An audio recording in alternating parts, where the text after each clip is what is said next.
Sir అసలు ఆ రోజు ఏం జరిగింది? 11 గంటలకు మీరు ఫోన్ ఎత్తాల్సిన అవసరం ఏముంది?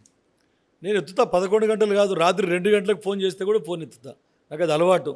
కార్యకర్తలు ఏదైనా కష్టాల్లో ఉంటారు, కష్టాల్లో ఉండి ఫోన్ చేస్తారనే ఉద్దేశంతోని. ఆ రాత్రి అవసరం పడ్డదంటే ఏదో హాస్పిటల్ గురించో, లేదంటే ఇంకేదైనా ఇబ్బందుల్లో ఉంటే మట్టుకే చేస్తారు. కాబట్టి నాకు ఫోన్ ఎత్తే అలవాటు ఎప్పుడు కూడా. అందరి కార్యకర్తలకు కూడా రెస్పాన్స్ ఇస్తా. ఈయన కూడా అడిగి ఆయన సమస్యలేవో ప్రాబ్లమ్స్ అని చెప్పిండు. సరే అవుతుందిలే అది ఇదని చెప్పిన. మళ్ళీ తాగే నీళ్ళ గురించి అడిగిండు.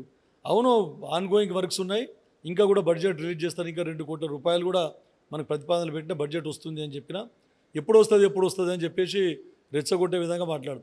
ఎప్పుడైనా ప్రభుత్వాలలో ఎప్పుడు వస్తుంది, రేపా ఎల్లుండి అంటాడు. మళ్ళీ అది కూడా రేపా ఎల్లుండే. ఆల్రెడీ ప్రభుత్వము ఎమర్జెన్సీ డ్రింకింగ్ వాటర్ గురించి ప్రతి జిల్లా కలెక్టర్లకు బడ్జెట్ రిలీజ్ చేసింది. అది కాకుండా మళ్ళీ స్పెషల్గా మళ్ళీ నేను కలెక్టర్ గారు రిక్వెస్ట్ చేసి మళ్ళీ బడ్జెట్ని శాంక్షన్ చేసుకున్నాను. మళ్ళీ అయినా కూడా రేపు వస్తుందా ఎల్లుండి వస్తుందా అని అంటే ఆయన పద్ధతి నచ్చలేదు.